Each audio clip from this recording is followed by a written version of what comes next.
Oi, gente, boa noite. Obrigado, Júlia. Ah, desculpe o atraso, eu estava resolvendo um BO aqui grande na graduação, porque a gente está tentando aprovar aqui uma resolução de cotas, né? E acabou que a reunião foi marcada, e eu estou na comissão, né, dessa resolução de cotas, enfim, e aí a reunião foi marcada por um dia que eu não posso, e estava tentando articular aqui com a coordenação uma troca. Mas, enfim, desculpem o atraso. A gente parou, né? Eita, eu fechei meu slide aqui, mas vou reabrir só para eu ter esse acompanhamento. Ah, opa, cadê? Aqui. Acho que a gente parou. A gente parou aí?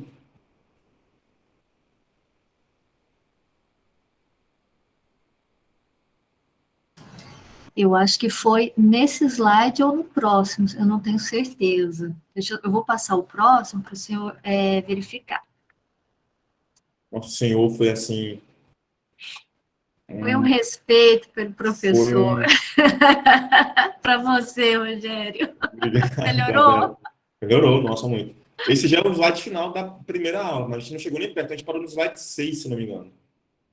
Ou no slide Não, a gente 6. foi, a gente foi bastante. Então foi no 10, será? E Olha, eu faltavam. lembro que pelo menos até aqui a gente já foi, Sim, isso a parte a gente já foi. né? Acho que o próximo slide. Esse aqui, Acho que a gente parou aí, talvez. Talvez. eu estou na dúvida entre esse e esse aqui, mas vamos deixar aqui nesse aqui para a gente se poder retomar alguma Então, coisa. acho que talvez o anterior. Esse? Acho que tem alguma coisa diferente aqui. Deixa eu ver aqui. Deixa eu ver.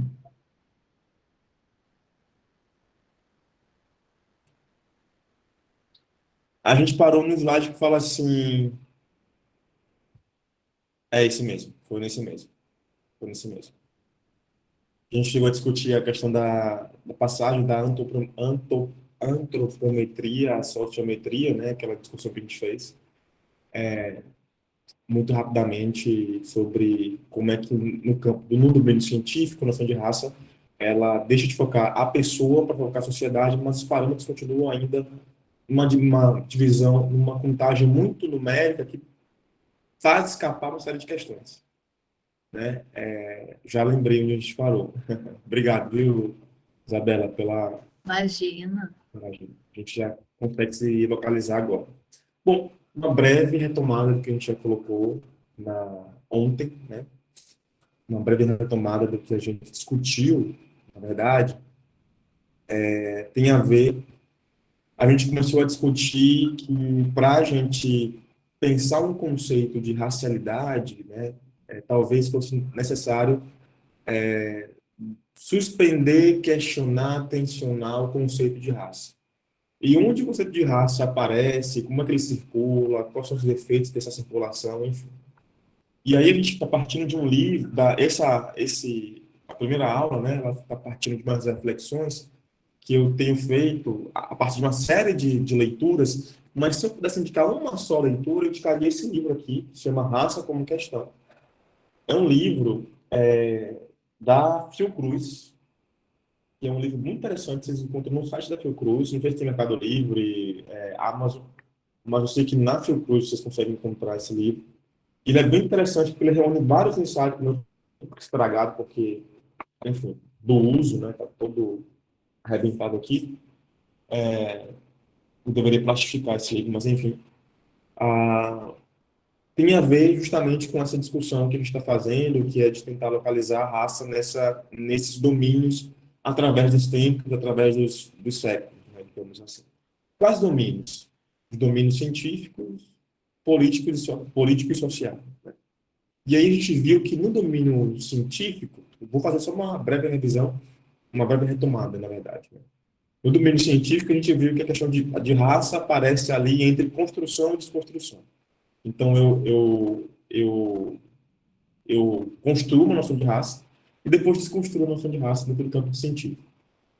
No campo político, a questão é de mobilização ou não mobilização, perdão, de reconhecimento ou não reconhecimento, né? Eu reconheço a noção de raça, às vezes, e às vezes não reconheço a noção de raça, no que concerne aí para pensar a identidade de um povo e pensar formas de governança desse povo. E no campo social, a questão é de mobilizar, não mobilizar. Às vezes eu mobilizo, às vezes eu não mobilizo a noção de raça, e isso vai passando aí por uma série de questões.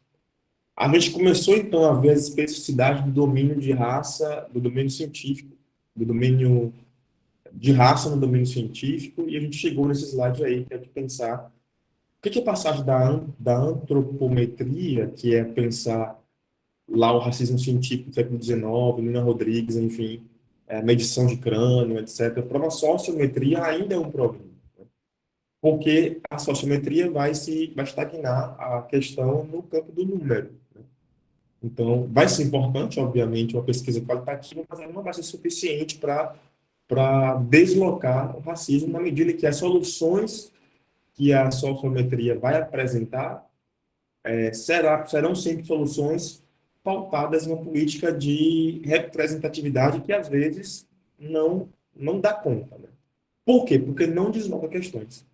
Então, em todo caso, muitas vezes, a inquietação não é por desfazer ou romper com estruturas sociais estabilizadas, mas apenas proteger essas estruturas, só que tentando aí adequar uma discussão racial. Vou dar um exemplo mais palatável, né?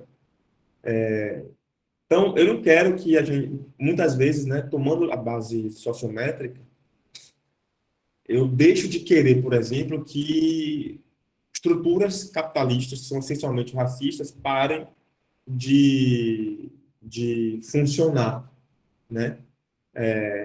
Eu vou querer apenas que essas estruturas se adequem numericamente ao que a sociedade apresenta em termos de composição social. Né? Então, ao invés de querer destruir um sistema em que divide, né, poucos ricos com muito dinheiro e muitos pobres com zero dinheiro, eu vou querer apenas que tenhamos mais negros como ricos nesse mesmo sistema. Então, essa política de representatividade, quanto mais melhor, ela é tensa e a gente pode questioná-la. E sim, a antropometria, ela é de fato uma política que vai trabalhar com o eugenismo total. E isso a gente vai discutir, se eu não me engano, no primeiro gesto de análise ou no segundo gesto de análise, que vai ficar para a semana seguinte, que é quando tiver mesmo para textos e para análise, enfim, para a gente pensar. E aí um ponto que me interessa muito é a questão da mestiçagem, que tem me interessado muito, a circulação da mestiçagem e, sobretudo, o espelhamento das teorias da mestiçagem nas teorias linguísticas. Como que certas visões de mestiçagem aparecem, por exemplo, em dicionários, instrumentos linguísticos, nas teorias linguísticas também, né? Sei lá, nos filólogos e nos linguistas do início do século XX. Então, como é que essa produção linguística ela espelha, de algum modo, uma discussão sobre mestiçagem que acontece no Brasil entre o século XIX e o século XX. Então, sim, a gente vai discutir a questão da eugenia um pouquinho mais para frente. A antropometria tem tudo a ver com isso. Né? Tudo a ver com isso. Pode passar, por favor, Isabela. É Isabela, né? Eu estou falando certo. Isso, Isabela. O pessoal me chama de Bela também. Se quiser me chamar de Bela, fica à vontade. Mas melhora muito, porque aí eu corto Já diminui um pouco, já né? diminui um pouco. Valeu, Bela, obrigado. Bom, então, Imagina.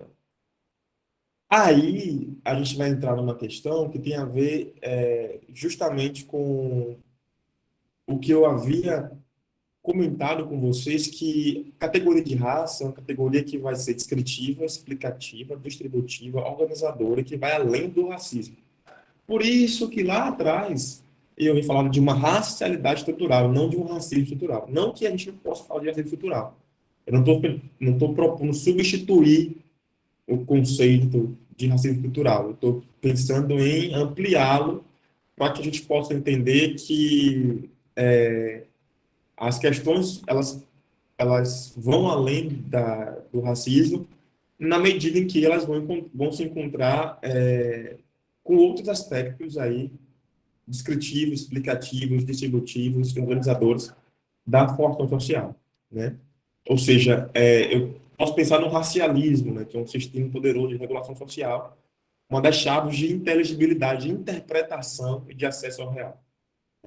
Então, é óbvio que o racismo é sempre algo que solta os olhos, que aparece com frequência e aparece e como uma chave explicativa para muitas das questões que envolvem a noção de raça, mas a gente pode, de certo modo, pensar que o racismo é um efeito, e como tal, tem algo que é anterior, que sustenta a produção do racismo. Então, é importante a gente pensar que o racismo não é uma categoria que se sustenta sem que haja outras por detrás, outras anteriores, e, portanto, ela não é uma única categoria explicativa. Ela é uma das categorias explicativas.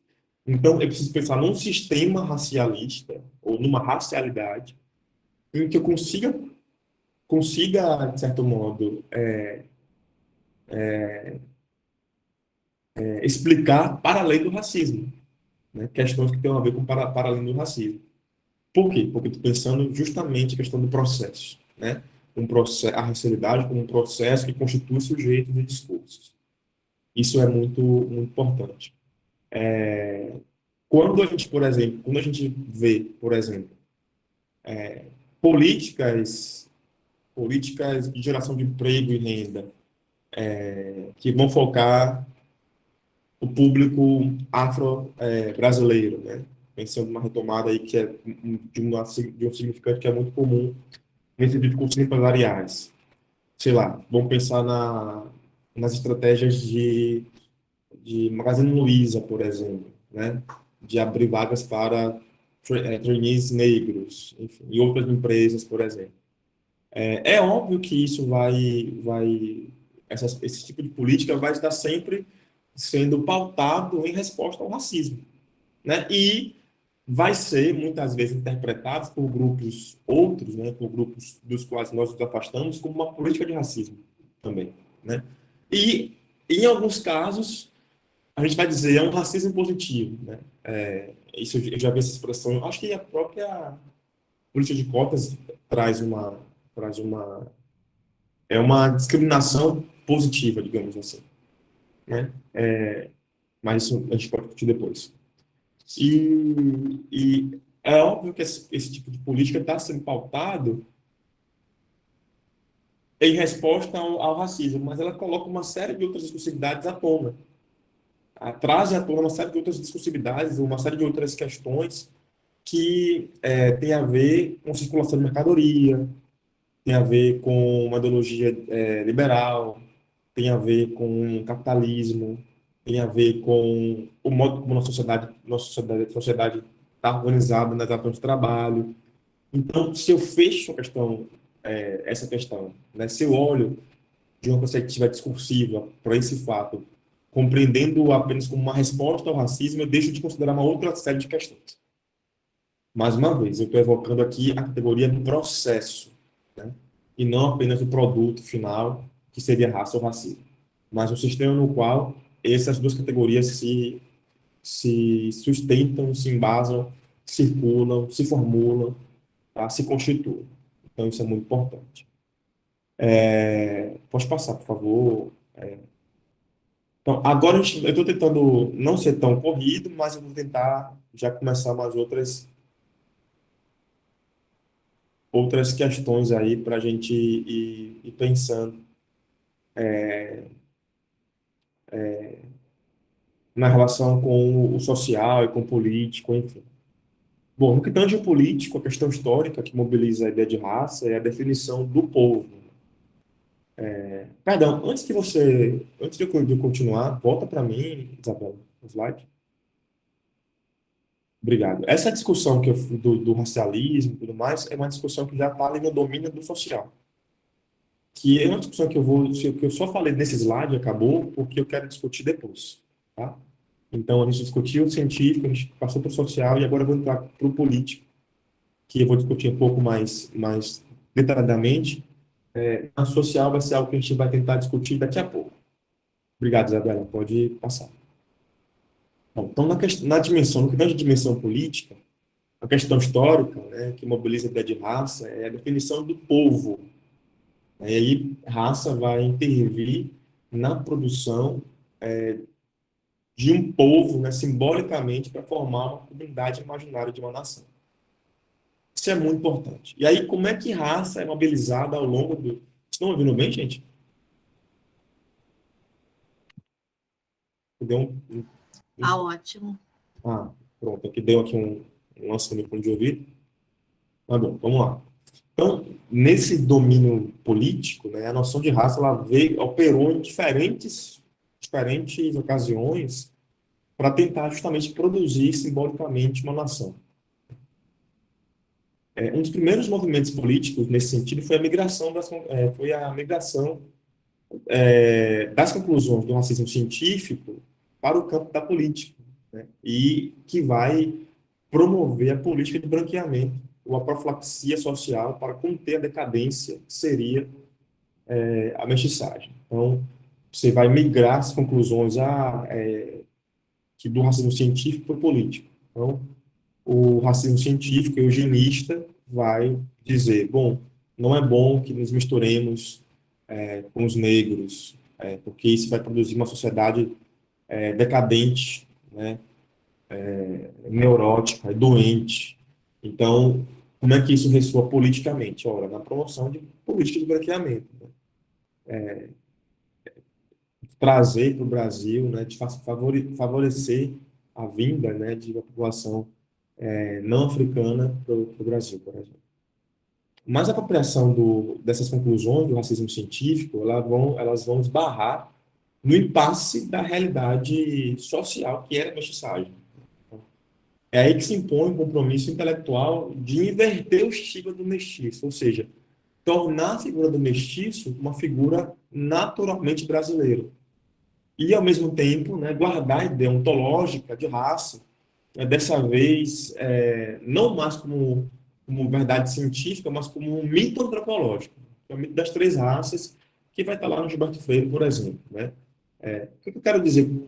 Que, em algum momento, quando se desconstrói, ou quando se desconstrói a imagem que o racismo científico produz sobre a mestiçagem, vai se construir, vai se produzir politicamente, vai se promover a figura do mestiço como aquele que é essencialmente o brasileiro.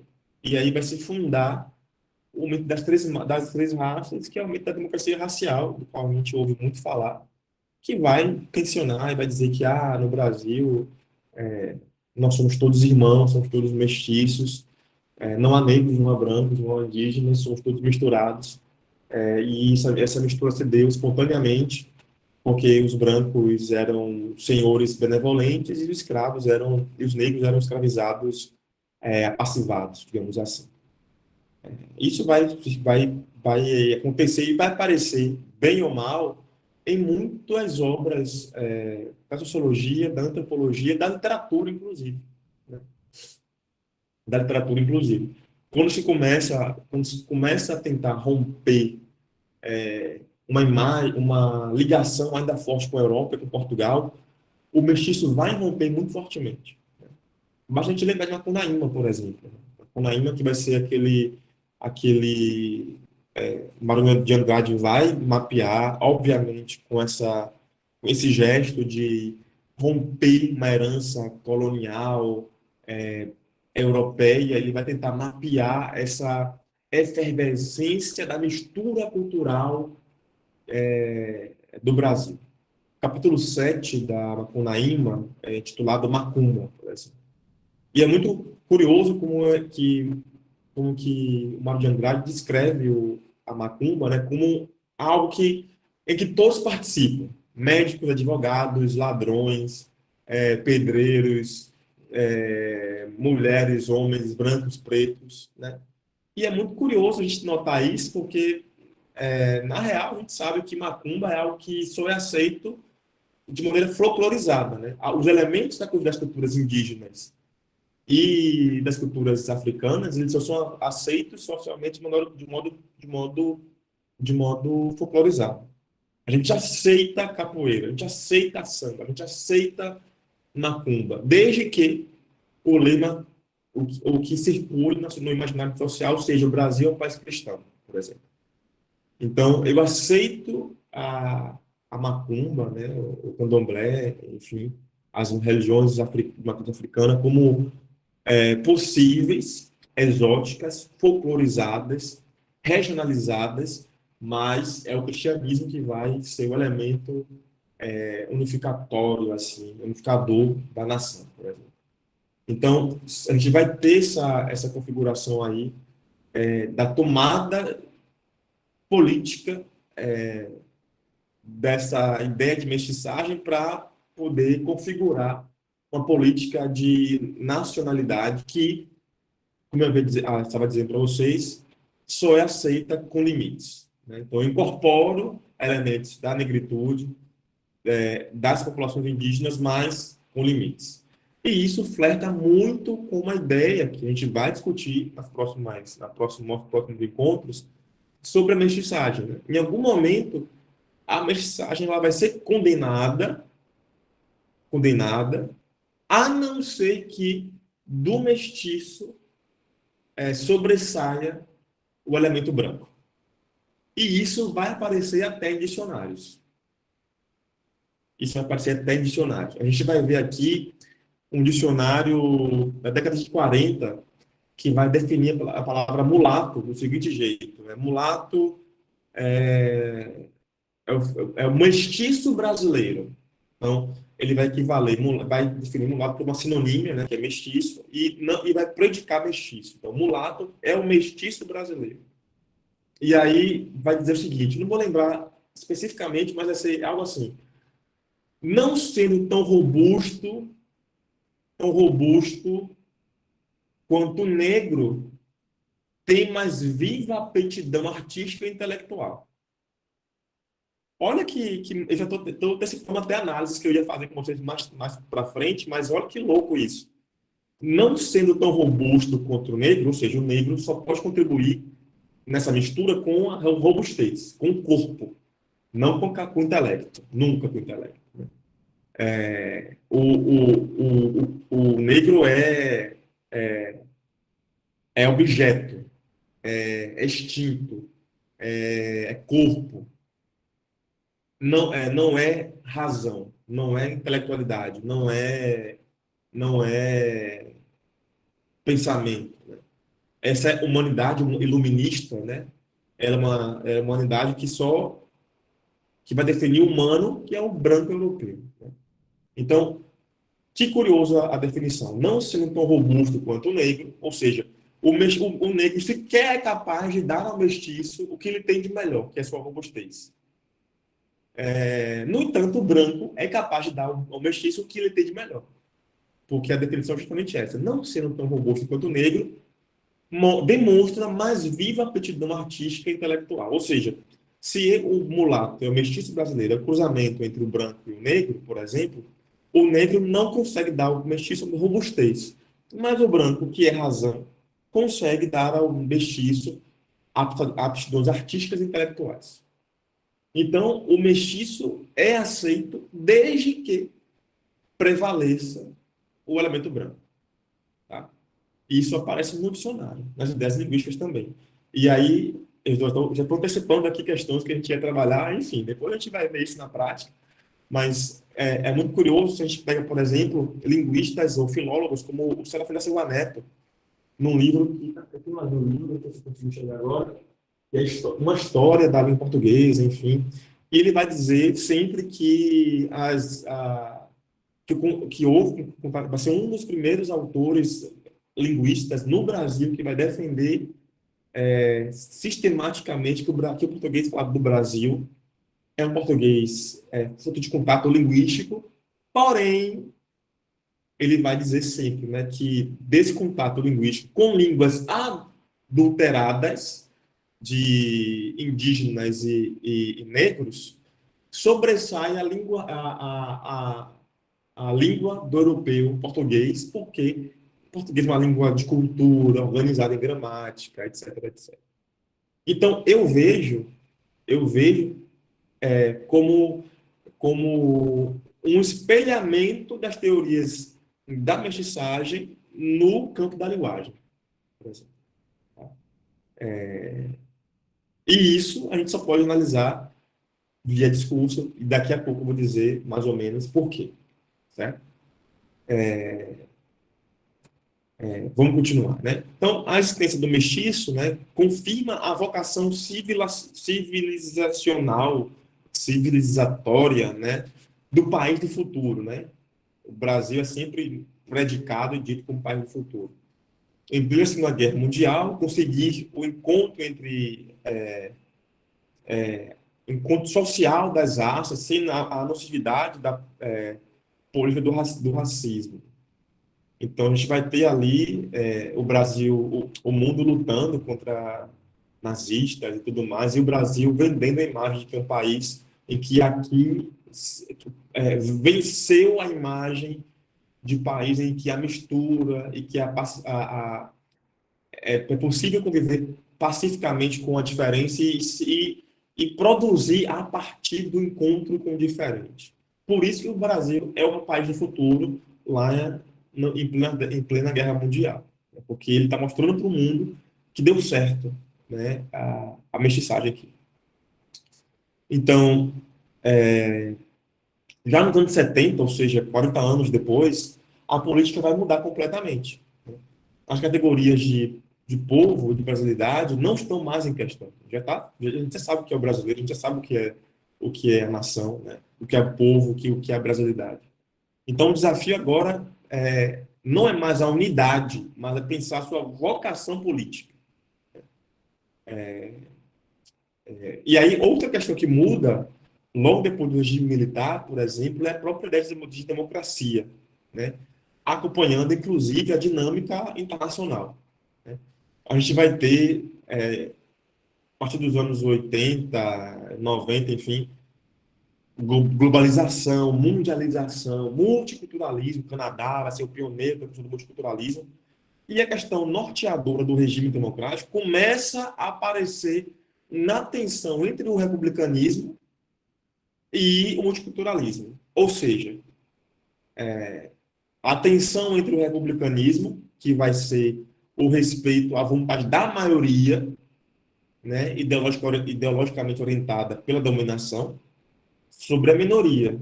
E o multiculturalismo inverte isso, porque no multiculturalismo eu vou ter a coexistência harmônica da maioria com a minoria. Dessa vez, não em termos políticos, mas em termos étnico-culturais. Então, nos anos 90, as políticas públicas passam a integrar, né, mais propriamente, digamos assim, os princípios de diferença étnica e cultural, né? O que vai redefinir, de algum modo, a ideia de povo e a ideia de raça, que se estabelece no campo do político.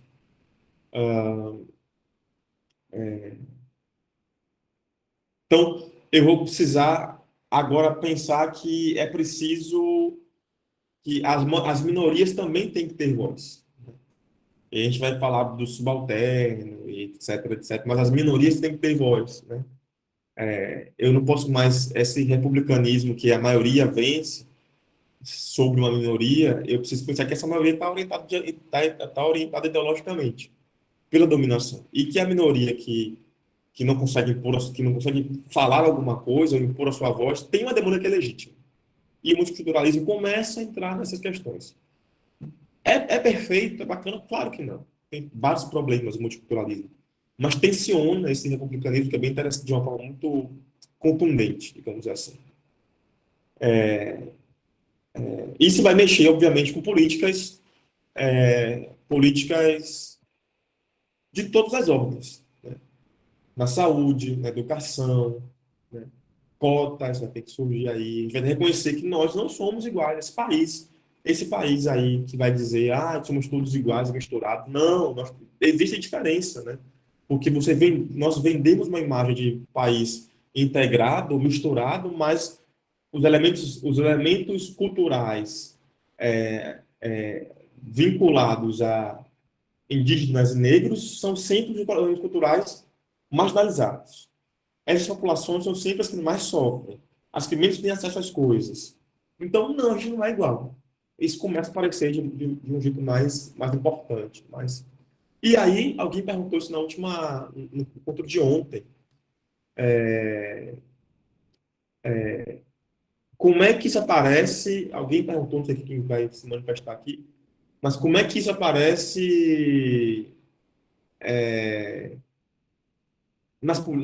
para além da literatura, mas nos textos oficiais, né? Eu posso trabalhar com isso nas próximas. Eu pensei em fazer um tópico mais teórico, mas talvez eu tivesse que ir para um outro caminho para linkar teoria e análise, né? Não só teoria e depois análise. Mas isso vai aparecer fortemente, inclusive em diferentes políticas. Em diferentes políticas. Eu vou procurar aqui um link rapidinho, para ver se eu peço para a Isabela apresentar para vocês, porque ela é bem interessante. Política.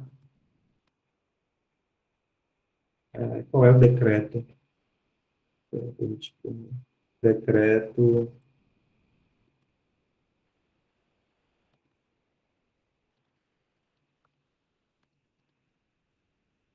Eita, peraí. Só deixa eu ver se eu acho aqui. É um texto sobre o qual a gente pode se debruçar. Tem um decreto aqui. Deixa eu ver se eu achar o decreto, mas acho que eu não vou conseguir. Deixa eu ver, será que é esse aqui? Acho que é esse aqui. Acho que é esse aqui. Acho que eu achei.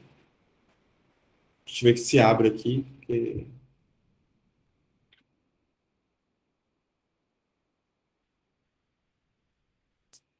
Ah, deixa eu ver. Considerando.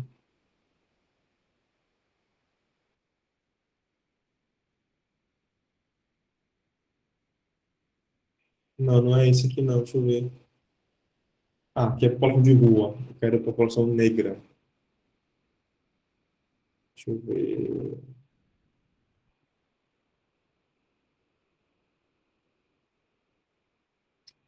Bom, eu vou trazer isso para análise. Acho que talvez fique melhor para a gente discutir com mais tempo. Eu não fico aqui perdendo tempo falando disso. Mas se a gente pegar, por exemplo, um documento do Ministério da Saúde que vai instituir a política de integração, política integral de saúde à população negra, por exemplo, a gente vai ver ali uma série de considerandos. E os considerandos todos que aparecem, né, é típico, o considerando é uma forma típica do discurso jurídico, né? Então, tem lá um decreto, e aí, considerando X coisas, né, resolve instituir uma política para, enfim. E nos considerandos, se a gente for analisar os considerandos, é muito interessante porque os considerandos, eles vão do reconhecimento de que a saúde, embora tenha que ser integral, ela não é integral. Ela é desigual, né? Ou seja, o texto da lei escreve, né? Ele não diz isso, mas ele escreve no que ele escreve a sua incompletude, a falta do Estado em produzir o que ele deveria produzir, uma saúde universal integral, por exemplo. E isso é muito curioso da gente definir, da gente pensar, e aí eu vou tentar trabalhar com isso nos próximos encontros, porque é muito interessante, bem, bem bacana mesmo, a gente ver como é que aquilo que não está escrito num documento está inscrito em sua discursividade. E quando eu trabalhar com vocês, eu não falando de discursos racializados, basicamente estou falando sobre isso. Eu estou mostrando como que uma discussão racial se inscreve em materiais, mesmo que não seja escrita neles. Isso é muito importante. Isso, gente, é uma formação que eu acabei de fazer. e que, olha que eu disse para vocês, né, que a UFO sempre me faz pensar coisas que estão no meu trabalho, mas que eu acabo esquecendo, não formulando, enfim, agora eu formulei de um jeito que me parece que é interessante. De pensar que as coisas não estão escritas, mas estão inscritas, né, nesses documentos. Meu computador que usou aqui bateria vai entrar em repouso, se não conectar com a tomada. Eu vou buscar a bateria rapidinho, já volto. Um segundo.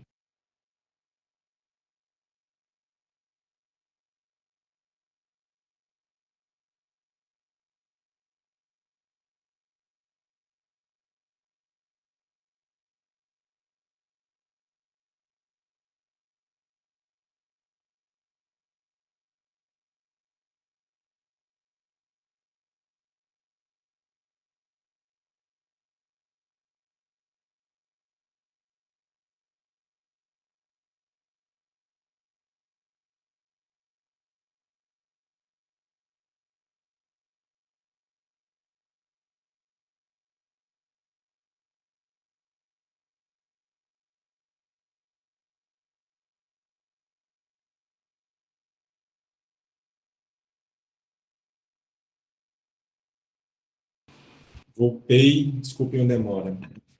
Enfim, né? No meio do caminho tinha uma cachorrinha carente.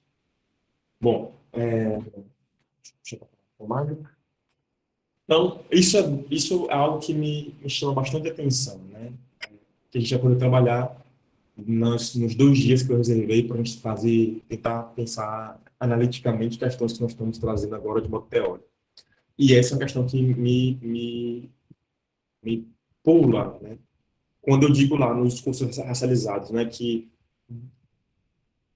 trabalhar os discursos racializados não significa trabalhar com discursos de sobre raça, eu estou dizendo basicamente isso, né, que a gente está pensando que raça ou racialidade, enquanto um processo que constitui sentidos e sujeitos, vai aparecer constitutivamente em diferentes discursos, mesmo aqueles que não tematizem raça. Esse é o ponto que vai. E aí, se a gente quiser dar uma visada racializada para o nosso material de análise, a gente pode fazer isso de diferentes modos. Vou tocar de roteador aqui. Um segundo, eu acho que eu não vou cair, mas se eu cair é porque eu toquei de roteador. Tá? Um segundo e agora.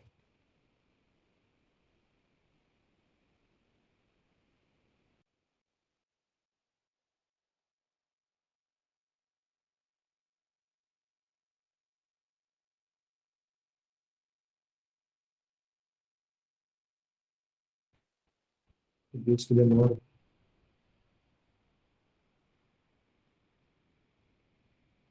Pronto.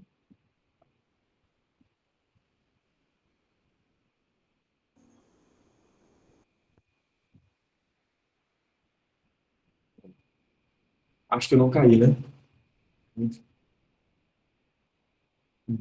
Estamos te vendo e te ouvindo, professor. Maravilha. Maravilha. Então, eu poderia trazer mais aqui. Então, isso vai aparecer, né, nos cursos oficiais, né, nos considerandos das leis.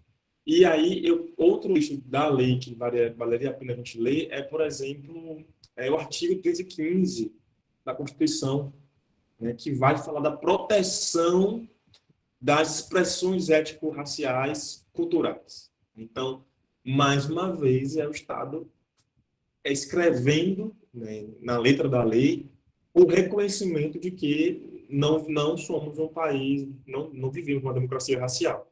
Apesar disso circular largamente, de que somos todos misturados e que o Brasil é o país do mestiço, que o mestiço configura isso está estabilizado, sedimentado, né, que a nossa identidade só a gente vê aí, né, Carnaval vai ser agora em abril e a gente vai ver agora. A gente já antes, hoje mais não, né? Porque hoje acho que isso foi repensado na mídia, mas sempre tinha coisa da Globeleza, por exemplo, né? Ai, olha aí a Globeleza, ela é o símbolo da nação. Então, mas veja que é sempre a Globeleza símbolo da nação enquanto corpo, enquanto sujeito que não produz conhecimento proveniente de um saber que é intelectual, por exemplo. Ele é só corpo. Então, isso é muito, muito importante. Eu vou falar disso daqui a pouco mais uma vez. Bom, então, nesse movimento, né, vai politicamente falando, na raça, no domínio político, vai oferecer, digamos assim, duas formas de interpretar o povo e duas formas de governança do povo. Uma, que é essa da nação mestiça, né, que é integrada, etc., e esse que é da nação multicultural, que, por sua vez, será construída por segmentos étnicos, culturais irredutíveis, ou seja, separados, cada um tem suas identidades. Então, mesmo que as duas políticas elas existam, elas vão estar acontecendo simultaneamente. Então, apesar de eu produzir políticas pensando a proteção de segmentos étnicos do ponto de vista multicultural, a ideia que circula é de que somos uma nação mestiça e, portanto, a gente nem precisa de políticas como essas, por exemplo. Não é à toa que em São Paulo agora está havendo a discussão, né, foi aprovado na Câmara de Deputados de São Paulo, se não me engano, não sei se foi, acho que na Prefeitura de São Paulo, ou para o Estado de São Paulo, não sei, o fim das cotas, né?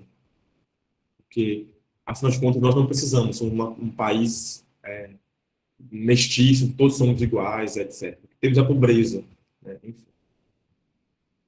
E aí, como é que a gente responde a isso? Isso é muito louco, né? Como que a gente responde a isso? Recorrendo àquelas medidas sociométricas, que vão dizer, olha, mas há um espelhamento entre pobreza e negritude, raça.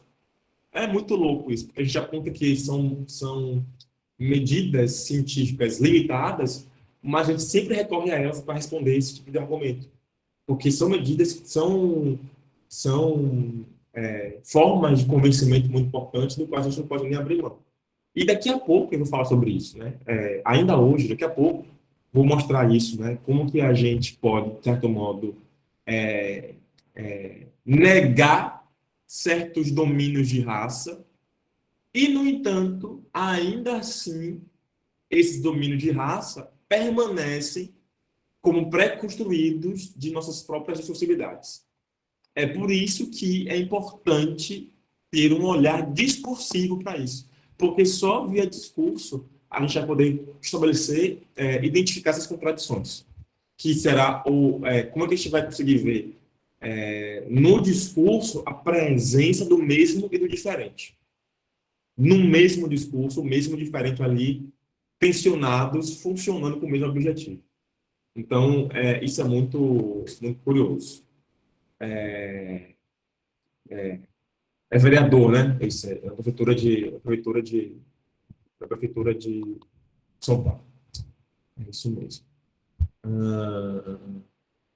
Na área colocou uma coisa no chat aqui sobre a Lei de Maria da Penha. Toda mulher, independente de classe, raça, etnia, orientação sexual, renda, cultura, nível educacional, idade e religião, goza de direitos fundamentais inerentes à pessoa humana, sendo-lhe assegurada oportunidades e facilidade para viver sem violência, preservar a saúde física e mental e o seu aperfeiçoamento moral, intelectual e social. Muitas feministas negras já apontam, né, como que a Lei Maria da Penha, ela, nessa generalidade, né, de toda mulher, somos todas, as mulheres, né, sem que se predique as mulheres negras, as mulheres de periferia, as mulheres sem as predicações, como essa universalização da categoria mulher produz exclusão ainda assim, né? Mesmo que o texto diga toda mulher, esse toda mulher visa uma forma de mulher. Isso é muito curioso, de algum modo. E aí, recomendo a leitura da Carla Cotirene, né, que vai fazer um trabalho muito, muito interessante. Eu confesso que eu tenho algumas críticas, do ponto de vista da linguagem, obviamente, mas faz um trabalho bem interessante, sobretudo na leitura, uma leitura social da Lei Maria da Penha, inclusive. Bom, aí a gente termina. Pode passar dela, por favor. E toda a discussão que a gente acabou de fazer tem a ver, traz, né, com esse livro aqui, num texto que eu estou trazendo, que é um texto de um professor da Universidade Federal do Rio de Janeiro, também. Da UERJ, não, da UERJ não, da UFRJ, isso mesmo, e que tem uma série de outras citações nesse texto que são muito interessantes, a outros autores muito importantes também. Então, está nesse livro que eu falei para vocês, Raça como Questão, e que é muito interessante. Bom, feito, olha, hoje dá 8 horas, eu vou começar agora a segunda parte, então, assim, eu acho que estou muito orgulhoso de mim, porque eu acho que eu vou dar conta de fazer direito. Então, hoje, né, que é o segundo dia, a gente vai fazer o quê? A gente vai pensar o que essa discussão nos permite concluir, né? Do ponto de vista da linguagem e do discurso. A gente fez uma discussão que é identificação de raça no domínio, diferentes domínios, etc. E eu fui muito disciplinado em falar domínio, domínio, domínio, domínio. Mas em palavras, porque é uma palavra que o texto vai trazer. Mas eu poderia, de algum modo, falar em discursividades, não domínios. E não sei se seria muito apressado, mas eu poderia falar até em formações discursivas. Eu não gosto muito disso, não, porque eu acho que formação discursiva é uma categoria de análise que a gente chega no final da análise. A gente não tem uma categoria uma formação discursiva a priori. Não existe formação discursiva antes da análise. Mas a gente poderia dizer que a gente teria ali formações ideológicas, talvez, diferentes. Formação ideológica é um conceito que é teórico, não é um conceito analítico. Né? Da, da ciência, da política e do social, que vão aí produzir diferentes discursos sobre raça.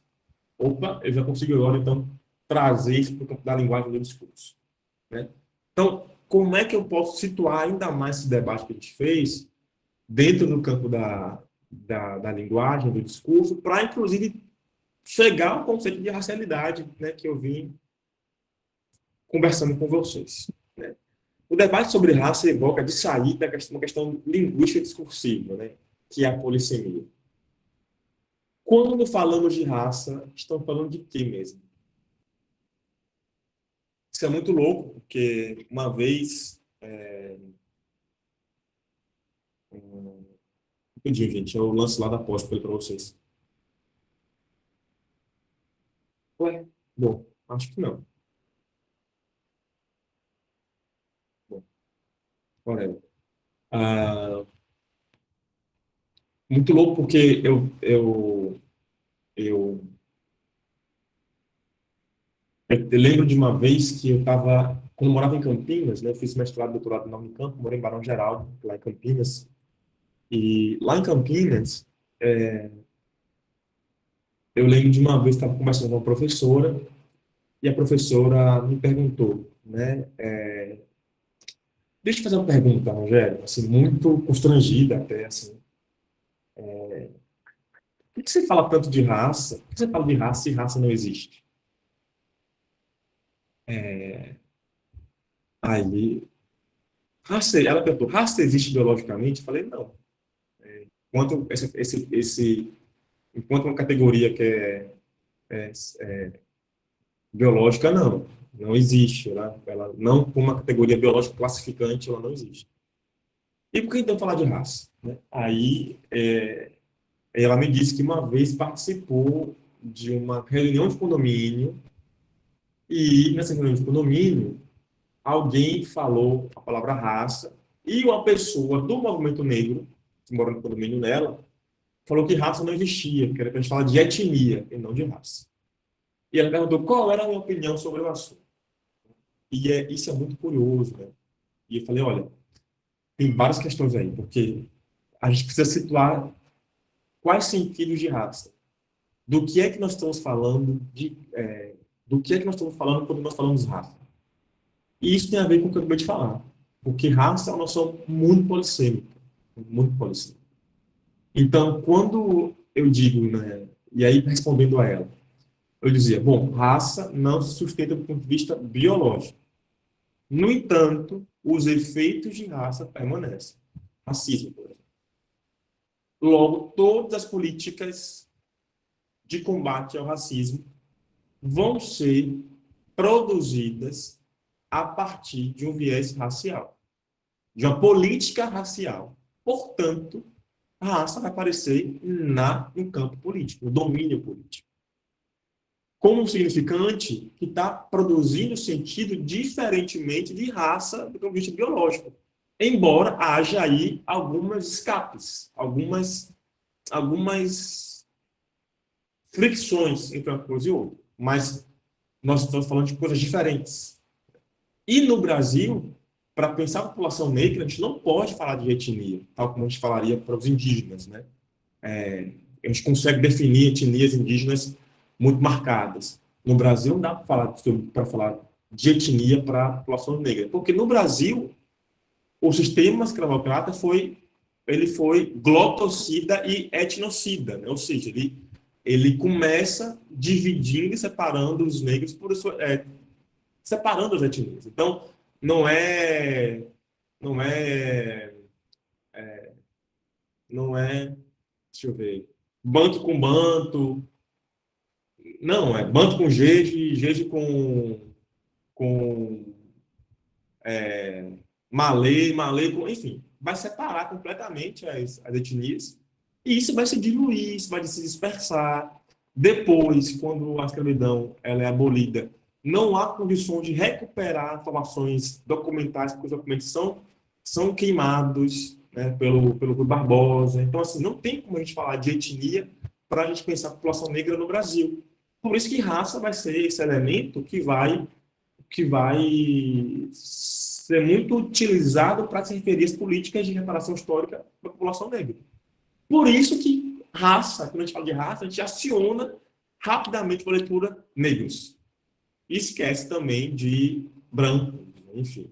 Foi uma das coisas que falamos ontem, e por isso que racialidade é a categoria que está tentando entrar aí para dizer, ó, é todo mundo é racializado, seja pela marcação, seja pela não marcação. Então, eu tenho um corpo que é racialmente marcado.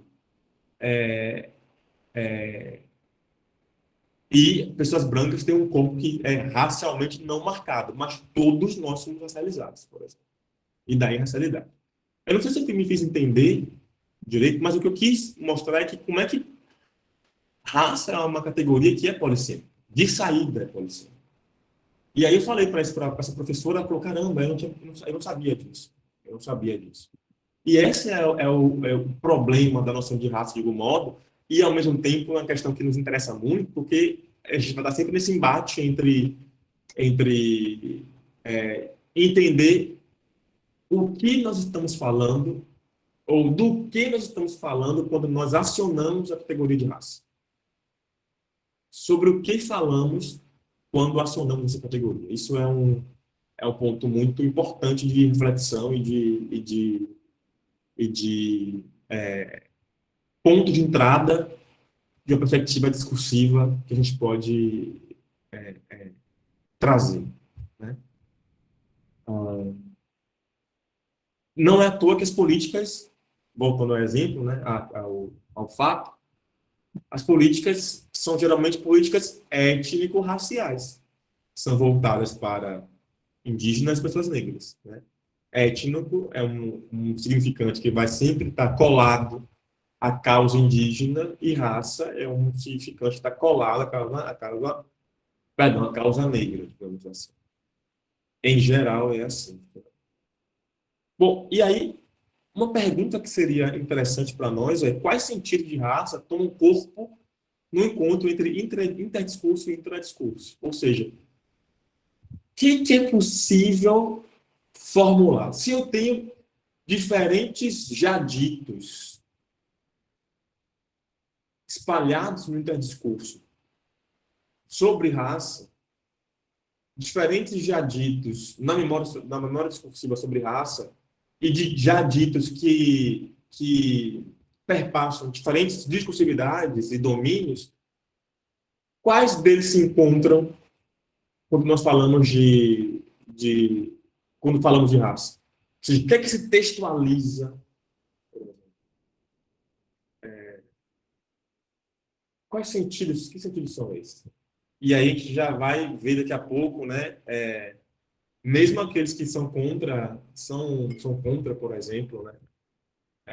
Que entendem que não dá, que a categoria de raça não se sustenta da perspectiva biológica, ainda assim muitos vão tentar, vão deslizar e vão produzir formas de significar os sujeitos por uma perspectiva biológica, por exemplo.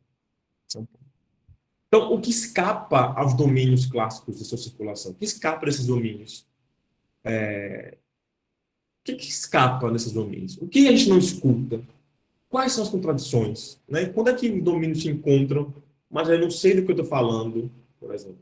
Quando é que eu estou falando com você e eu estou falando de raça de uma perspectiva política e você está falando de raça de uma perspectiva biológica? Como é que isso se encontra? Então, essas são perguntas que só a discurso, né, ou só uma perspectiva discursiva pode responder. Né? São perguntas que mexem com a linguagem.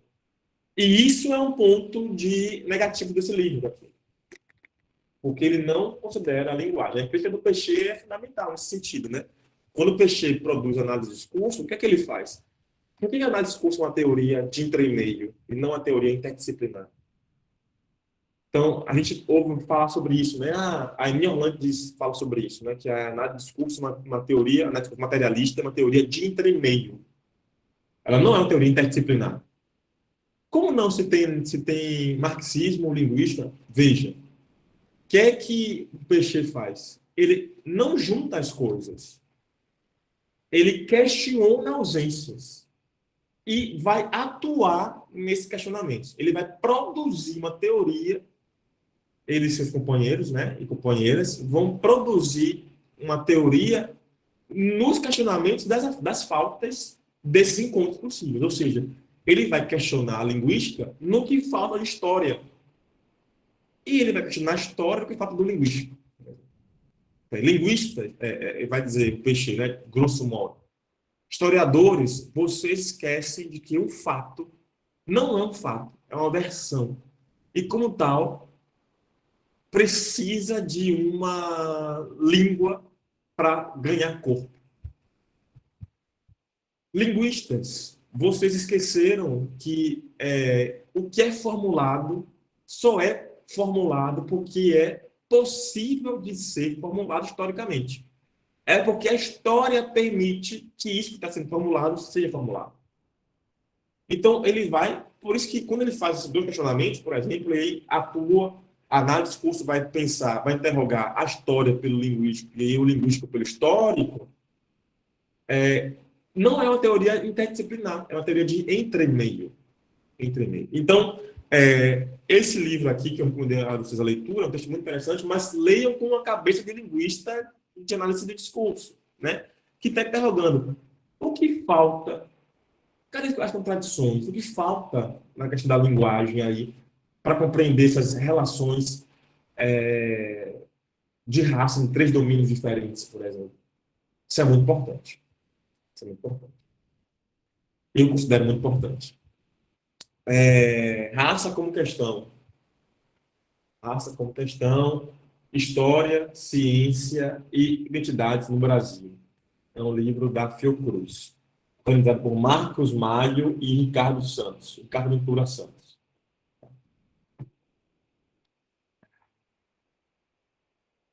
É um livro muito bom, sobretudo para quem tem arquivos, quem está montando arquivo para pensar raça, saúde, raça, discurso, saúde, raça, discurso, história, raça, discurso, escolaridade, raça, discurso, ciência, para quem está pensando em montar arquivos, né, para tese, dissertação, enfim, é um livro muito bom, muito interessante. Mas é importante lê-lo lembrando das perguntas de Peixe. Vocês estão esquecendo de entender que uma versão é sempre uma versão que ganha corpo pela língua. E, como tal, está ali nessa tomada. Carol já colocou aí, muito rápido no gatilho, já colocou aí o link de onde compra, de onde acha o livro, não sei. Vocês têm PDF o livro? Não sei. Acho que não, só para comprar. Na livraria virtual da Fiocruz. Não é publi não, viu? Podia estar ganhando alguma coisa da Fiocruz. É, mas, bom, vamos lá. Deixa eu fechar isso aqui. Pode passar para mim, Bela, por favor.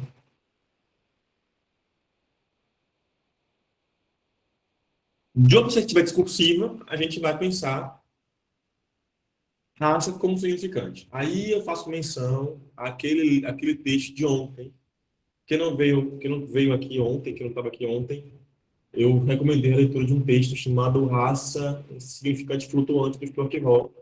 É só ir no Google que você acha esse texto. E a aula de hoje, a aula, né, o encontro de hoje é boa parte inspirado nesse texto do Stuart Hall. Bom, a ideia de raça como significante, né, não atingiu com profundidade a sociedade, né? E por isso que vai dizer o Stuart Hall, e por isso não tem sido eficaz de desarticular e desalojar pressupostos do senso comum ou os cotidianos de falar de raça na sociedade hoje. Então, raça olha a pergunta da professora que eu falei para vocês. Mas por que você fala tanto que raça é raça não é? Então, veja, está ali circulando um sentido ainda biológico de raça, biologizante, então não tem essa ideia de que raça é uma ficção, é flutuante, é um significante, é uma construção histórica que não se sustenta. Isso não está na sociedade. E isso é muito curioso, isso me lembra, por isso que eu disse ontem, né, que o Stuart Hall é um cara que é muito reivindicado pelos estudos culturais e pouco reivindicado pela análise de discurso, mas eu disse a vocês ontem que ele é um cara que é autosseriano, né? E isso que está dizendo é muito autosseriano, porque isso me lembra um texto do Althusser que chama Sobre o Trabalho Teórico, né, que ele vai questionar as palavras da linguagem cotidiana ou expressões compostas construídas como palavras da linguagem cotidiana, mas que funcionam sempre de maneira diferente da palavra cotidiana. Conceito, por exemplo. Um conceito. Né? Então, resistência. O que é resistência no discurso? Não é a mesma coisa que é resistência no senso comum. O enfrentamento, eu estou resistindo a vocês, eu estou te empurrando, está resistindo. Não, não é isso que é na discurso de resistência. É outra coisa que é resistência. Embora a gente veja trabalhos na discurso, aí, fulano resiste a tal coisa, aí operando um conceito de resistência como antagonismo. E resistência não é antagonismo. Do mesmo modo que raça não pode ser lido como no sentido mais biológico, porque ele não se sustenta e ele é flutuante. Pode passar, Bela, por favor, por gentileza.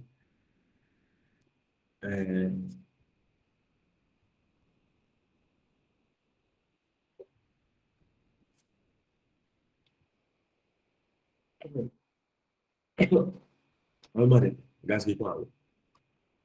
É, ai, vamos lá, né? Pensar, então,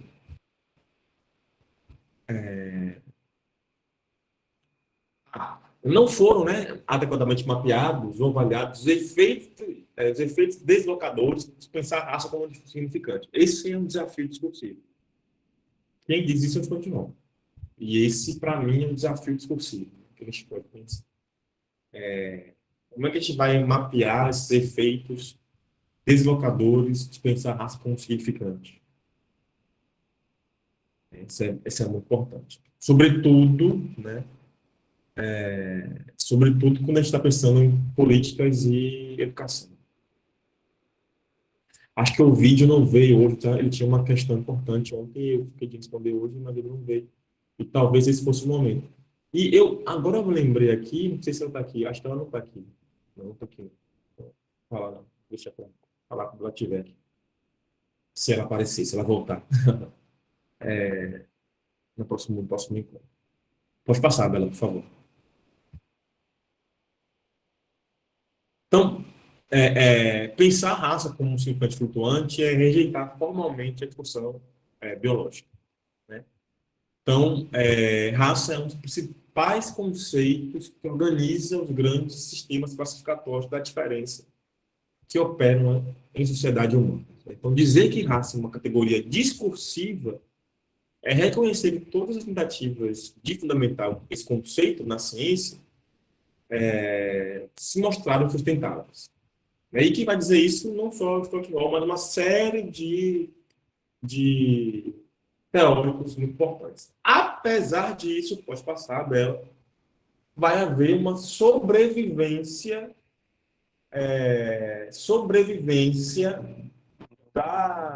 do pensamento biológico. Esse é um desafio para a gente pensar. Porque se esse conceito sai pela porta, se o conceito biológico de raça sai pela porta, ele certamente volta pela janela. Onde? E onde ele está? Voltando pela janela, onde ele se encontra? Em quais discursividades? Em quais materialidades? Em quais meios de construção, formulação, circulação? Isso é um trabalho, uma pergunta discursiva para a gente pensar. E aí eu trago 3 questões importantes para a gente situar esse ponto. Né? Primeiro, né, a queda da ideia de raça no campo biológico e a caracterização de raça como um significante flutuante, ela representa a posição de uma série de pensadores proeminentes. Stockwell, Mbembe, Fanon, Léla Gonzalez, todo o movimento negro, que tem uma leitura fanoniana, por exemplo, Douglas Silva, Silvio Almeida, enfim, vão de certo modo, desprezar raça como objetivo biológico para pensar como significante flutuante, né? E vai reivindicar a raça apenas para a promoção de políticas reparatórias de discriminação do racismo. O fato de pesquisadores proeminentes colocarem raça biológica em suspensão não impediu, no entanto, que outros cientistas, continuassem tentando provar o oposto. Então, a gente vai lembrar aí das autonomias relativas dos domínios que a gente acabou de discutir no encontro de ontem. E aí, um terceiro ponto é o seguinte: embora as implicações racializadas desse trabalho científico permanente sobre o tema, por exemplo, sobre raça e inteligência, sejam calorosamente condenados, certamente, e aí por uma série de pessoas, mas dá para a gente fazer dizer que muitos profissionais, intelectuais, enfim, vão condenar, por exemplo, essa relação de raça e inteligência. Muita gente, né, a maioria dos profissionais liberais e sobretudo, os grupos negros de todos os tipos, movimentos negros, enfim, de todos os tipos, condenam esse pensamento. Ainda assim, grande parte do que é dito por esses grupos, por esses mesmos grupos, ainda é baseado em premissas do mesmo tipo. Por exemplo, de que um fenômeno social, político, cultural pode ser atribuído, né, pode ser explicado pela relação entre raça,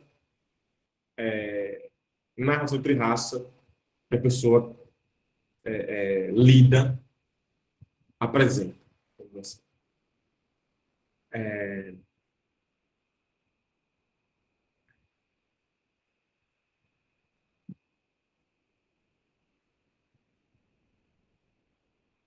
Deixa eu dar um exemplo agora.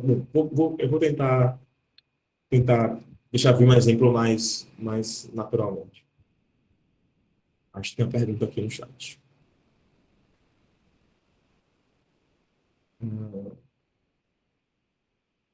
Totalmente.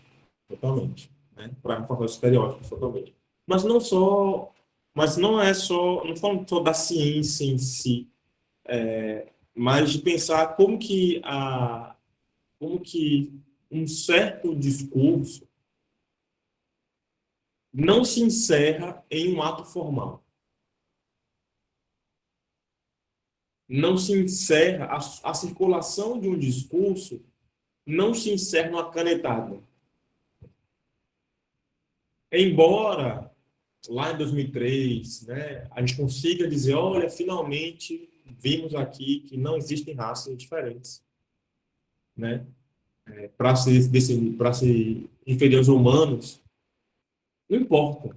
O discurso de que raça é um sistema classificatório está em total circulação e operando efeitos aí perigosos, ardilosos, enfim. Então, mesmo que a ciência consiga reverberar um discurso contrário a essa visão biologizante, essa visão biologizante está posta, está circulando. Foi o que eu disse.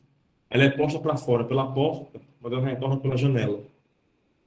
Cabe-nos, quanto à análise do discurso, identificar onde esses lugares estão. Então, por exemplo, se eu pego lá um clipe, né, um clipe, sei lá, crioulo, Emicida, não sei.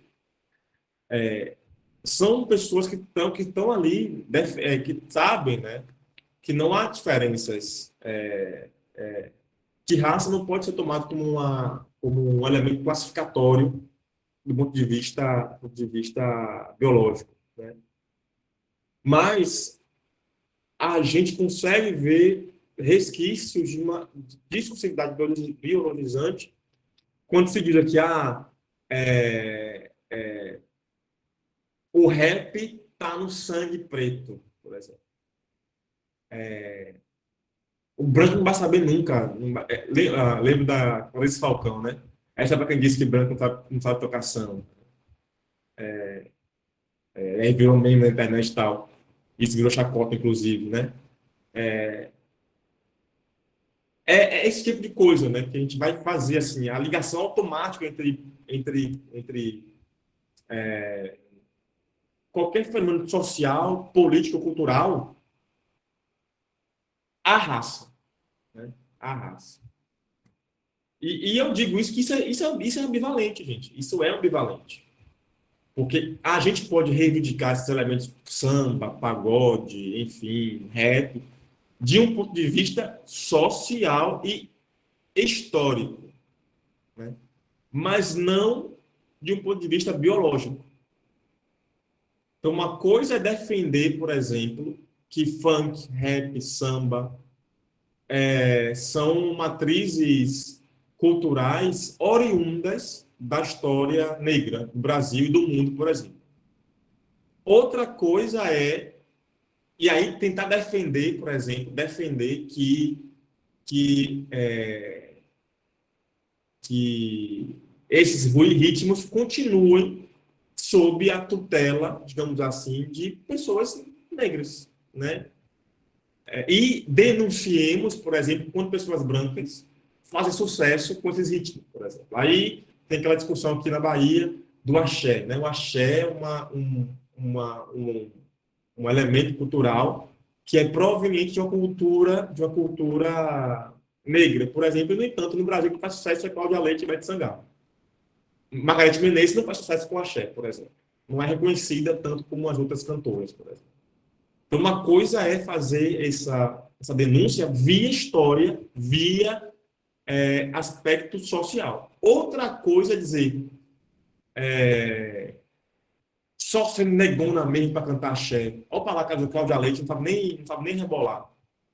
Eu estou associando corpo, biologia a isso. Vocês conseguem entender como isso é muito tênue e muito complicado, muito curioso? Exato, né? Uma questão da corporalidade, perfeito, né?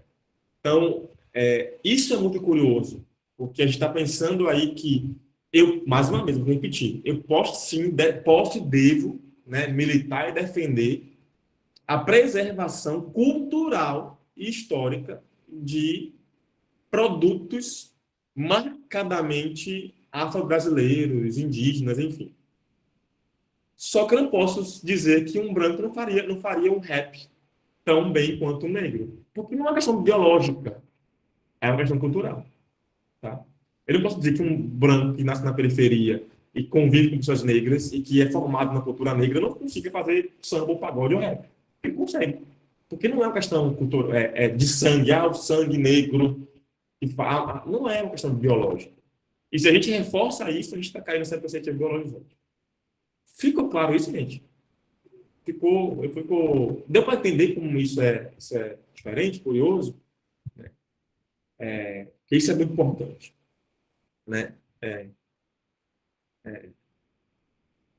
e repito, não quer dizer que a gente não possa defender que esses itens sejam resguardados culturalmente em suas comunidades.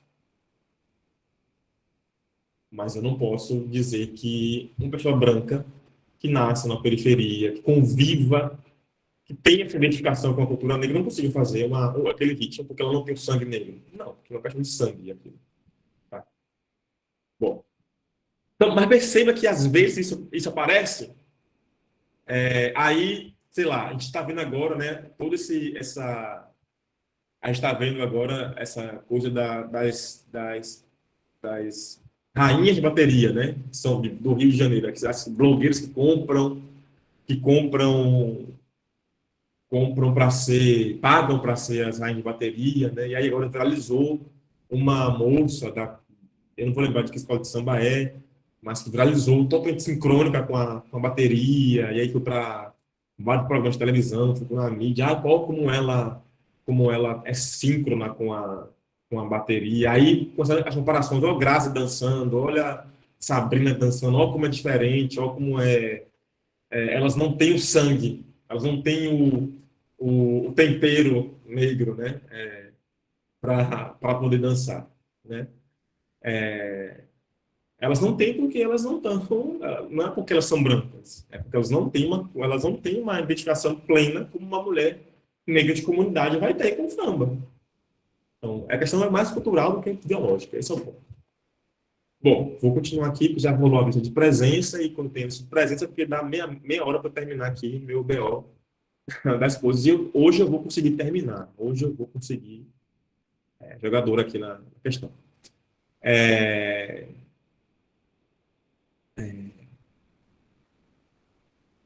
Ué. Ah, isso é muito interessante, né? Então, esse terceiro ponto, né, é fundamental lembrar uma crítica que Fanon faz, eu estou lembrando de uma crítica que Fanon faz, muito contundentemente em relação ao perigo de assumir sob a ilusão de estar ressignificando, é a divisão que o branco criou com a colonialidade. Então, quem vai separar razão e emoção, razão e corpo, é o branco. Ou melhor, é a colonialidade branca que vai separar corpo e, e mente, né? Para propor que o branco, o europeu, é evoluído, é superior, porque ele domina as suas emoções, porque ele é racional, porque ele domina o pensamento, e ele vai dizer que o negro, né, ou os outros que são tomados pela negritude, não são superiores, né? Porque eles são totalmente, não conseguem dominar as emoções, eles são corpo, eles não são mente, eles são corpo, né? Se a gente faz isso e ri do branco em samba, a gente está corroborando com essa visão. A gente está, mesmo que a gente diga, olha lá, olha como eu, negão, sei dançar, e etc, e não sei o que lá, e fulano de tal que é branco e não sabe, por exemplo. Eu estou corroborando essa leitura, que é uma leitura da colonialidade branca europeia, etc, etc, do lado do iluminismo, que vai separar cabeça de corpo, mente de corpo, enfim. Então, eu estou corroborando com isso que é da ordem do colonial. Isso é muito perigoso, inclusive. É, é,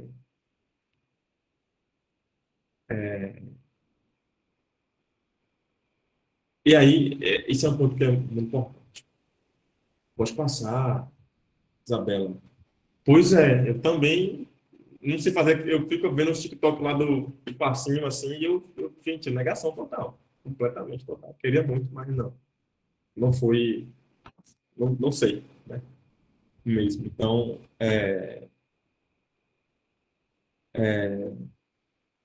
enfim, né, é o que temos. Bom, então, embora a explicação genética do comportamento social e cultural seja frequentemente denunciada como racista, as definições genéticas, biológicas, fisiológicas de raça passam bem obrigadas no discurso de senso comum de todos nós. Foi o que eu acabei de falar, né? A gente denuncia essa explicação biológica, mas ela volta no senso comum. O fato é que a definição biológica, fisiológica e genética de raça convidado a se retirar pela frente, retorna pela janela. Por que é assim? Por que é assim? E aí eu digo que um mapeamento discursivo nos ajudaria a responder essa pergunta, né? É uma pergunta, mas é uma resposta. Sim, o mapeamento discursivo nos ajudaria a responder essa pergunta. Por quê? Porque o mapeamento discursivo nos permite ver os pontos de contradição, onde justamente esse retorno acontece. Onde a gente está ali, eu vou ter posições sujeito e lugares de enunciação, para não falar lugar de fala, mas lugares de enunciação, que vão produzir discursos a partir da premissa básica de que vai refutar essa explicação genética, e, no entanto, pela contradição, pela ordem do contraditório, algumas coisas aparecem no seu discurso. Como é que eu mapeio isso? Eu mapeio de análise discursiva. Por isso que é importante a gente cruzar discurso e racialidade. Então, se ontem eu falei de racialidade, raça, hoje estou falando muito mais de discurso na relação com esse significante fugidio, fluido, flutuante. Pode passar, Bela, por gentileza. Então, raça é uma linguagem. Isso é um ponto que é fundamental para a gente ter aqui. Raça é uma linguagem. Raça é uma linguagem. É, é,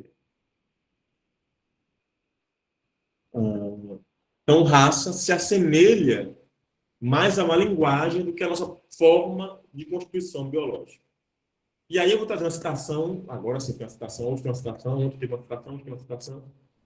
Ai, meu Deus do céu. Eu perdi aqui. Do Stuart Hall, para a gente, né, ler direitinho. Pode passar, Bela, por gentileza. Trouxe uma foto do Stuart Hall já no fim da idade, né? Já no fim da vida, na verdade. Meu Deus, o cachorro aqui é carente. Peraí, mãe, tá terminando já. Mas tem várias fotos dele aí, na juventude e tal. Eu quis trazer essa foto dele porque é uma foto que a gente vê pouco, né? Então, o Stuart Hall faleceu em 2014, um jamaicano que morreu em Londres. E aí ele vai dizer o seguinte: quero defender que raça funciona como uma linguagem. E os significantes se referem a sistemas e conceitos de classificação de uma cultura, às suas práticas de produção do sentido.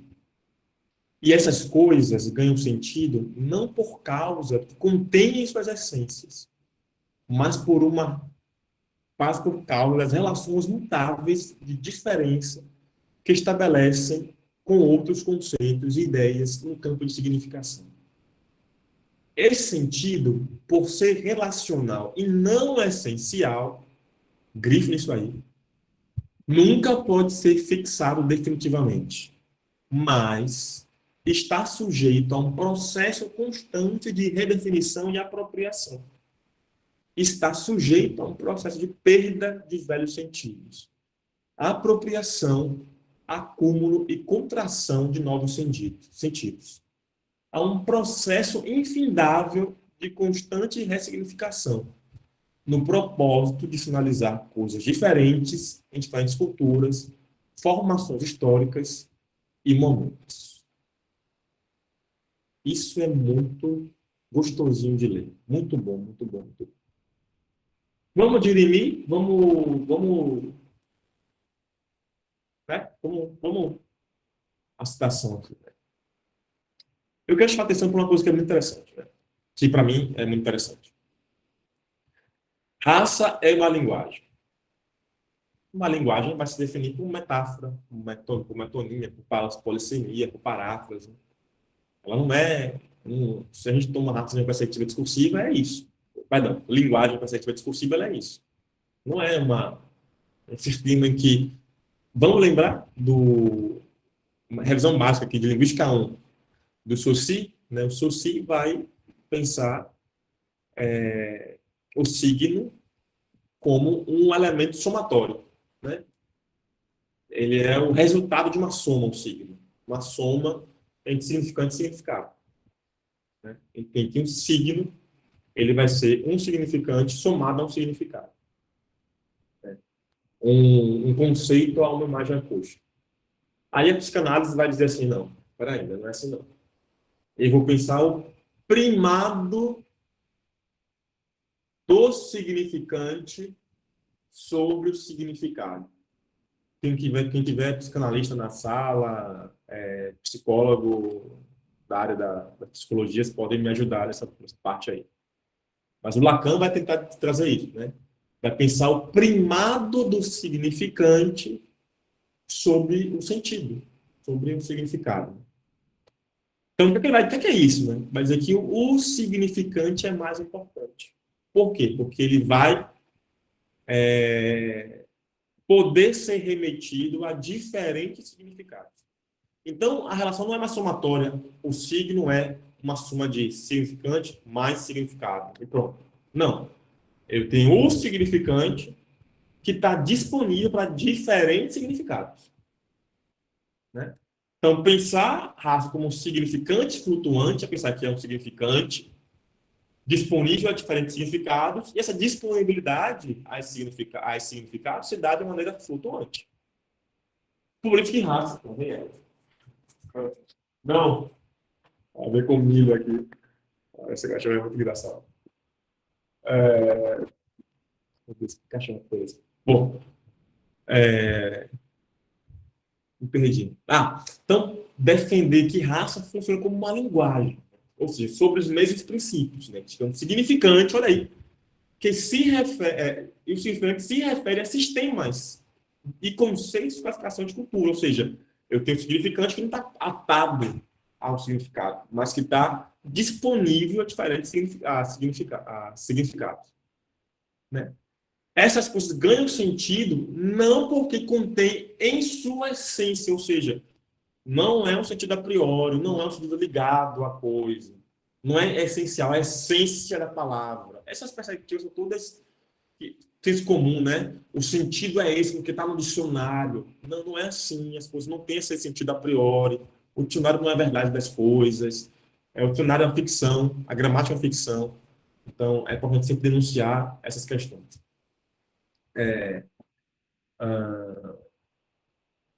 Mas, então, não ganha um sentido porque contém essencialmente, mas por suas relações mutáveis de diferença que estabelecem outros conceitos e ideias do campo da significação. Então, eu vou ter, na verdade, aí, né, um significante disponível a diferentes significados. É interessante notar, pode passar dela, que isso é totalmente compatível com a análise do discurso. O Peixe já vai falar sobre não fixar, desde 75 ele está falando sobre não fixar os sentidos de um significante para sempre, né? Como se não tivesse história. Né? Então, mulher, o sentido de mulher é o mesmo sentido do século, sei lá, não sei quanto antes de Cristo. Não, não dá. Né? E aí a gente vai ter o clássico, né, que todo mundo que estuda na discurso vai se lembrar. Né? O sentido de uma palavra, de uma expressão, de uma proposição, não existe em si mesmo, porque é determinado pelas posições ideológicas que estão junto com o processo sociohistórico. E as palavras, as expressões, as proposições, né, mudam de sentido segundo as posições sustentadas por aqueles que as empregam. Isso é o que falta aqui. Essa visão da linguagem falta aqui. É importante isso aqui, mas falta. A gente tem que dizer que falta. Pode passar, Bela, por favor. E aí, a proposta é essa. Eu proponho um deslocamento. Então, pensar raça não como um pressuposto teórico, porque ele é muito flutuante. Ele vai estar circulando em muitos campos, mas como um objeto de análise. Isso significa, inclusive, que a gente até pode ir à sociologia, a gente vai lá beber, né, para respaldar nossos trabalhos, né, nosso trabalho de pesquisa, por exemplo, a gente vai a Fanon, a Mbembe, a Schopenhauer, a Lélia Gonzalez, a Angela Davis, a Hill Collins, Granda Quilomba, enfim, né, Mas a gente não pode perder de vista a dimensão de raça, da, a dimensão discursiva desse significante. Então, a meu ver, é mais produtivo tomar raça não como um pressuposto teórico, mas como um objeto de análise. Ou seja, a gente tem que estar no estado de se perguntar o que isso quer dizer? O que esse significante quer dizer? O que esses efeitos aqui de raça, mesmo quando a palavra raça não aparece, por exemplo. Mas eu sei que tem ali um subtexto que tem uma questão de racismo, por exemplo. O que isso quer dizer? É literalmente se fazer como idiota, né? Do que o Peixe vai falar, né? Quando o imbecil, quando lhe mostramos a lua, o imbecil olha o dedo. É fazer esse papel. O que é isso? O que é isso? O que é esse dedo? Um dedo? Um dedo é capaz de apontar alguma coisa? Que funcionamento estranho é esse? Por que esse dedo está em riste? Então, é questionar o óbvio. É tensionar e questionar o óbvio. Tá? Esse é o desafio dos próximos encontros. Obrigado. Hoje eu consegui dar conta de tudo. E nos próximos encontros a gente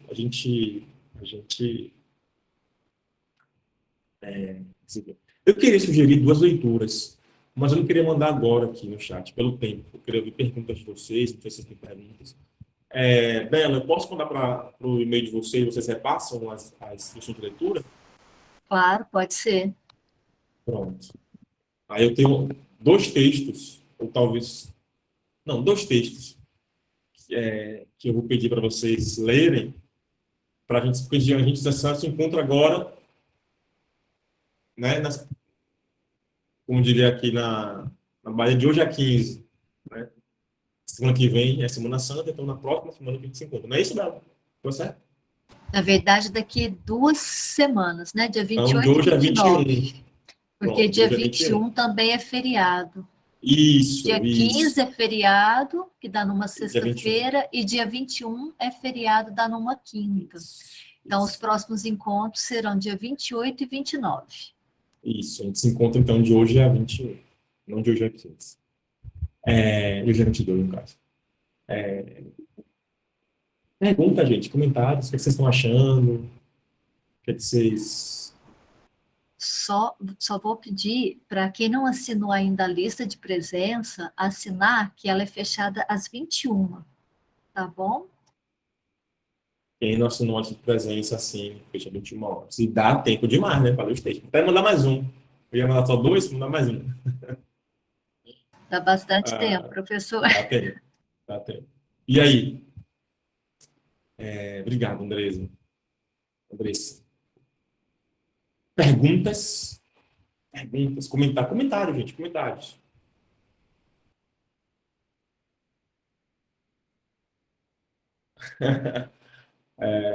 Imagino. Não, que é isso, Jaqueline? Dá sim para dar conta da pesquisa e ler os textos. Dá pra fazer. Bom, acho que se não tiver pergunta, não tiver comentário, a gente vai ficando por aqui, né? E se vê agora nos dias que a gente já se encontrou. Gente, qualquer coisa. A gente queria fazer uma pergunta. Jaqueline. Na verdade, é só uma colocação. Às vezes eu me sinto. Eu não sou linguista, tá? Não sou das letras. Eu já vou me justificando assim. Eu me Você sinto. dá quê? Eu não sou das letras, eu não sou linguista. Eu só estou metida na análise do discurso, nem sei por quê. Quer dizer, eu sei, porque me chamou atenção. Você vai ser Mas de onde? eu sou da educação e da computação. Ah, maravilha, excelente. E aí eu pesquiso perfis digitais pretos, né? E a relação disso com o quilombismo do Abdias, os Uhum. quilombos. Então, eu trago um conceito chamado... Eu estou trazendo uma coisa que eu estou chamando de cyberquilombismo. E, às vezes, assim, tu está falando, né, numa análise aí, eu me sinto muito boca aberta de não perceber as coisas, né? Então, quando tu está falando ali do entremeio, né? E como se analisa, né? Tanto na parte histórica, depois na parte da linguagem, eu me sinto um pouco assim, boca aberta, né? De não perceber algumas coisas, na verdade, de não dar conta, né? Fica sempre essa coisa, assim. Como eu não sou da área, quer dizer, eu não sou da área, mas eu vou conseguindo fazer algumas coisas, né? Então é Sim, isso. É só fazer essa colocação, assim. que bom que está tendo que ser feito. Acho que é um feito bacana, porque a gente vai. E a gente vai tentar ver que a questão não é nem mesmo percepção. Essa é uma coisa que a gente só vai ver quando está analisando. E aí, isso é bem interessante. E que bom que está te mexendo nesse sentido. Eu gosto. Acho que esse é o objetivo mesmo. Meu Deus, eu consegui o livro em PDF? Que maravilha. Vou até baixar Sim, aqui. sim, pela Academia Edu.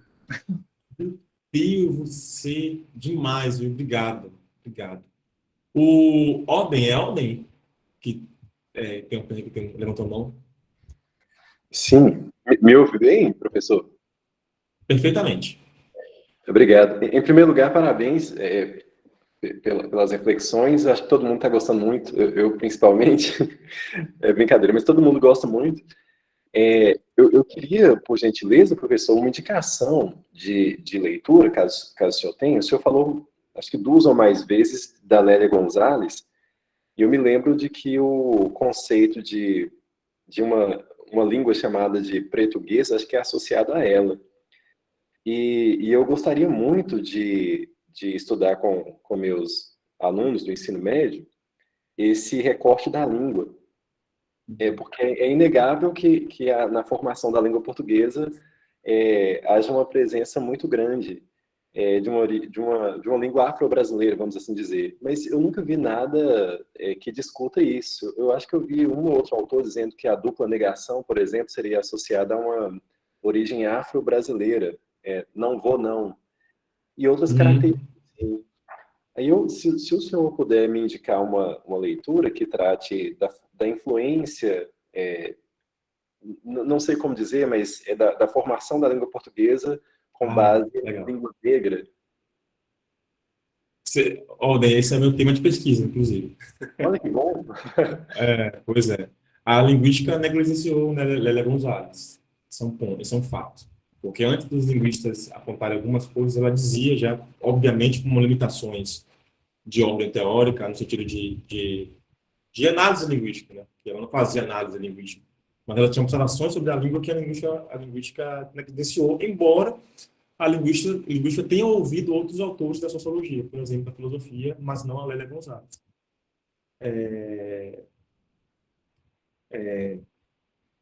Tem uma pesquisadora, doutora da UFBA, que é a professora Fernanda Oliveira Cerqueira.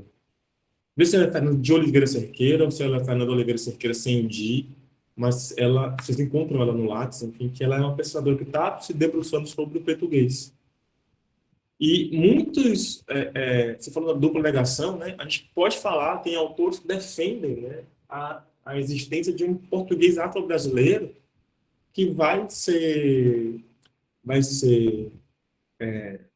reverberado em uma série de fenômenos linguísticos.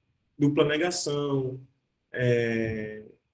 clivagem, pseudo-clivagem, dativos, né? Enfim, uma série de questões aí que a gente poderia chamar de português, inclusive.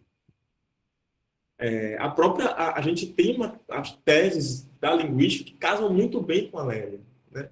Porque a linguística vai dizer, a Rosa Virgínia vai dizer o seguinte, né, que africanos e afrodescendentes são difusores e formatadores da língua portuguesa. Porque até o século XVIII, até metade do século XIX, na verdade, 70% da população brasileira que vivia no Brasil não era europeia, não era a população que falava português como língua primeira, como língua da Europa, por exemplo. Então, o português se difunde no Brasil, é o português negro e africano, e afrodescendente. Então, não é o português da gramática do século XVI de Portugal, mas é um português muito próprio, muito nosso. E, portanto, eu sempre combato essa visão. Que bom que você falou assim, influência, aí você falou, não sei como eu digo, aí eu falei, que bom. Porque eu sempre digo assim, A gente precisa parar de falar que línguas indígenas africanas contribuíram ou que influenciaram o português. Não, elas não contribuíram nem influenciaram. Contribuição parece uma vaquinha, né? Você tem lá a língua, eu vou te dar aqui 50 centavos de minha língua. Pronto, botei aqui na minha. Vou contribuir com isso aqui. E aí sempre fica no campo de que as influências estão na língua e são lexicais, né? Macumba, bunda, moleque e acabou, né? E aí as línguas indígenas são os topônimos, né? Pituba, Tapuã, os topônimos. Não, eu digo que línguas indígenas africanas participaram, não influenciaram, não contribuíram, elas participaram da construção do português do Brasil. E isso é muito importante de ser dito. Muito, muito importante de ser dito. Eu acho que um texto bacana para você ler é um texto da Fernanda Cerqueira, que está lá no Lattes dela, eu não vou saber o nome do título, mas tem lá o português como comunidade prática, alguma coisa assim. E o próprio racismo e sexismo na cultura brasileira, da Lélia Gonzalez. É um texto clássico. Texto clássico, você deve conhecer. Mas é lá que ela fala também do português. E tem um livro, eu acho que estava por aqui esse livro. Esses dias eu estava lendo ele para dar aula. Cadê? Que é um livro que vai compilar os trabalhos da Lélia. Cadê esse livro? Estava por aqui. E é um livro muito, muito importante. É o Acho que do feminismo afro-latino-americano? Esse mesmo, Jaqueline, obrigado. É esse mesmo. É um livro muito bom, que compila ali, então, referência que não falta para discutir esse questão. Não sei se te respondi, mas pode trocar ideia depois, com mais calma também. E eu posso trazer para o próximo encontro essa questão. O senhor respondeu perfeitamente, professor. Eu fiquei curioso pela sua pesquisa, já algo publicado? Estou agora fazendo um texto que vai sair numa revista em agosto. É uma o primeiro gesto de mostrar essa narrativa aí, né, de tentar, mas ainda é muita coisa para publicar e fazer, gente, então não consigo dar conta muitas vezes, mas estou tentando.